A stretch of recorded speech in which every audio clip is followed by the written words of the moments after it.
Hello there, lovely people. This is Ashley here, sending my love to you from whatever reality I'm in today to whatever reality you find yourself in.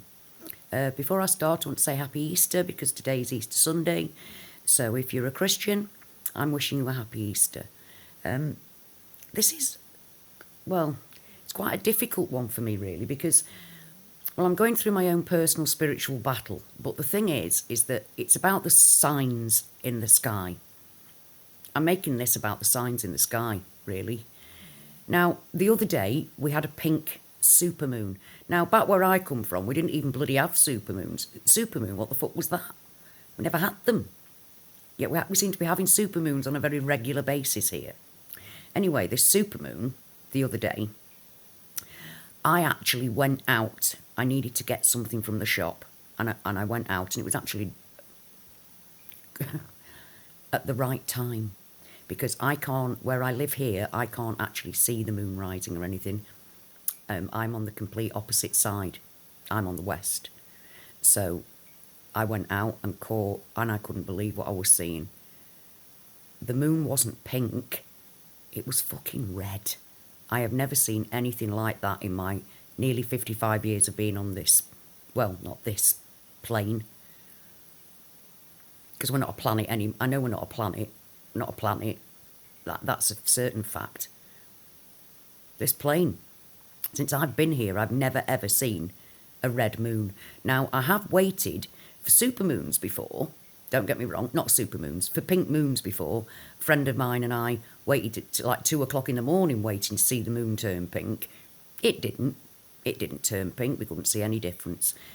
So anyway, I had a look and I tried to find out about what makes the moon turn red. And according to NASA, yeah, and don't get me wrong, it's not that I believe a fucking word NASA says anyway, it's just that that's supposed to be the informant, the authority on all matters space, isn't it? Well, according to NASA, the moon isn't ever pink. It's a misnomer. It's not actually pink. It just appears in a slight golden hue. According to NASA on Google. It was fucking red. Red. I've never seen anything like it. My mouth was like down here somewhere.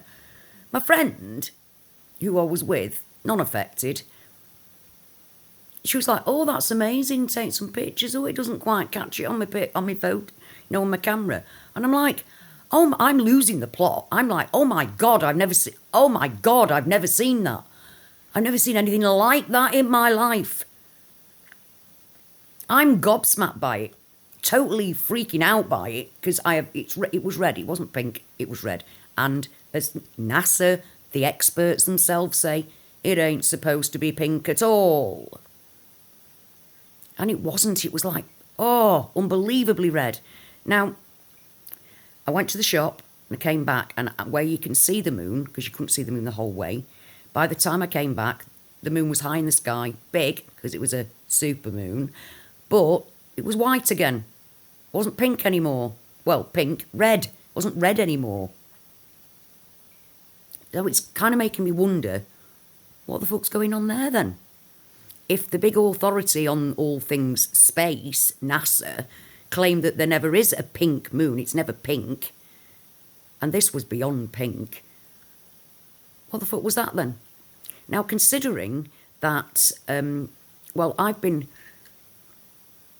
watching the sky all my life, and I mean all my life, because even as a toddler, before I could actually understand anything that was going on, I used to have to wave goodnight to the moon, and I got very upset if I couldn't.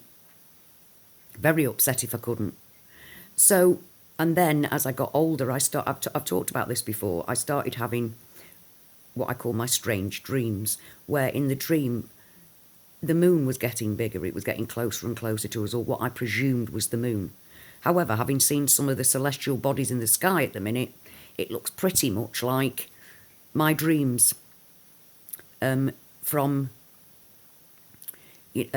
like the Nibiru system, which is here. There's no two ways about it. The Nibiru system is here. And the things in the sky that I've seen from remote, weather cameras in Alaska and things like that, that's what I dreamed about as a child. It's the same thing. And so I've been having these dreams and looking at the sky. And also, as I got older, I was seeing stars in the wrong places, i.e. planets in the wrong places, or extra stars, extra planets that shouldn't even be there.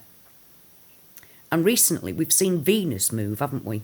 Venus is now high in the sky when it should be just above the horizon. Venus should not be rising up there in a dark sky. And now we've got this pink supermoon. Now, the thing that's getting to me is that I've noticed, and I've mentioned this too, is that when the sun's going down in the west, as usual, why the fuck is the eastern sky red? Why? It never used to be. It never used to be. Where I come from in my reality, we used to have really beautiful, don't get me wrong, stunning sunsets. And I lived on the top of a valley facing west. So for 30 years, I watched the sun go up and down. You know what I mean? I've seen that for 30 years. So I'm very well aware of what the sky looks like and what the sun does and what the moon does. I mean, I was a pagan for some time. Never believed in many gods, always just believed in one God. But I got more spiritual and to the earth. And I used to go to what was called the cloud. It's like a little mountain thing where I live. I used to go to the top of the cloud to watch the moon come up, you know, on full moons. So I know the sky. I know it. I've never been like this. Some arsehole the other day actually put in something. It's because people are just busy making selfies now that they're not used to looking up and seeing what the sky actually looks like. It's like we aren't all born 20 years ago, love. Some of us were here well before selfies were ever even thought of. Well before. That's another story.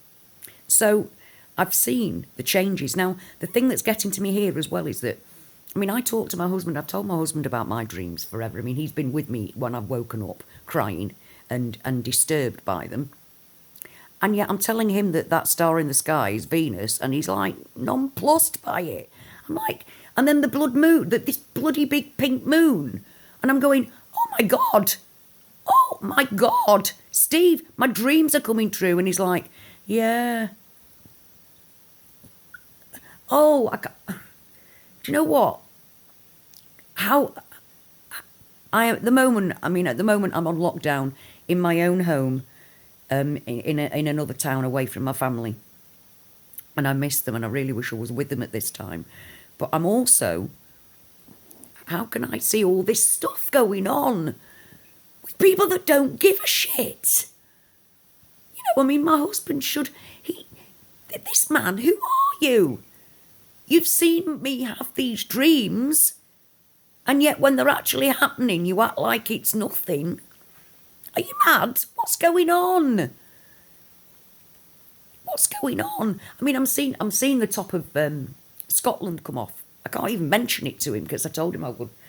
He's admitting that things have changed. Don't get me wrong, he is. But he's not able to cope with any of it. And he's just very casual about it. I mean, his natural reaction is to be, Now, that is not the man that I know and love. That's not my man that I've grown with since I was 18. Because I've known him since I was 18. That's not my man. That's not him. Things in the sky going on to do with my dreams. And he's still nothing. Well, I personally think that the moon was that red the other day because of Nibiru. I think it was because of the Nibiru system, because that has been throwing out the really weird sunsets and stuff going on, hasn't it? It's been doing all kinds of stuff. I think it's other celestial bodies in the sky. Wormwood in the Bible. And it's end times. And now I'm having a very, very hard spiritual battle at the moment. So I'm going to ask you all to pray for me. Please, especially today, this Easter Sunday. Please pray for me, because I am having a hard time. And I'm having... you know, I'm on my own, but I'm not on my own, because while I'm here, I can be engaged and watch other people's lives and, you know, live broadcasts, and you guys are just so important to my life, whatever my life is.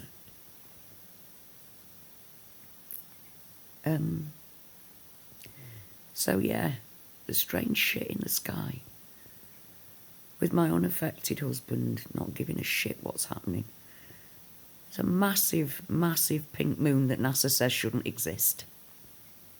And yet everybody was talking about it like it's normal.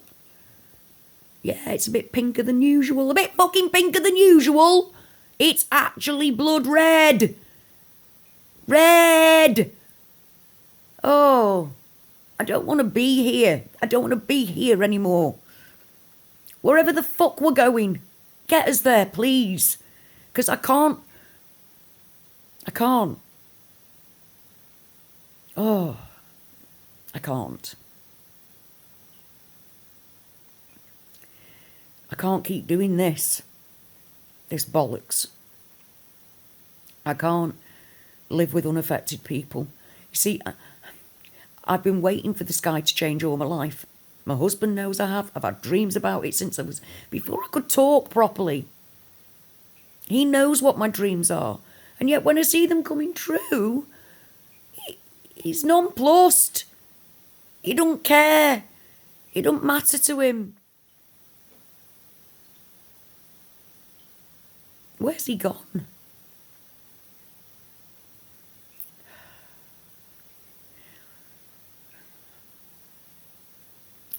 It's hard. It's just hard. And there's signs in the sky. It's end times. It's end times. There's no two ways about it. And I'm drained. I'm fed up of it all. The other night, I fell asleep at 8 o'clock. I woke up at 5 in the morning. Then I stayed awake till 8. And I went to sleep till 11:30 after that. Then when I went outside, the no parking sign across the road had changed from white to red. Anyway, this thing's flashing at me, so I'm going to go now. Thank you for listening. I loved you all.